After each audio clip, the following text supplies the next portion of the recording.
apdrošināti vai tādi, kam viņam finansiālās iespējas atļauj izmantot maksas medicīnu, lai viņi tad arī paliktu šajā maksas medicīnas sektorā un neveidot tādas hibrīda situācijas, ka, piemēram, konsultējas maksas ārste, meklējums veids.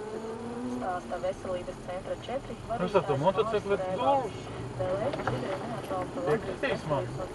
Viņš var visur izbraukt, visiem priekšā, viņš ir maziņš.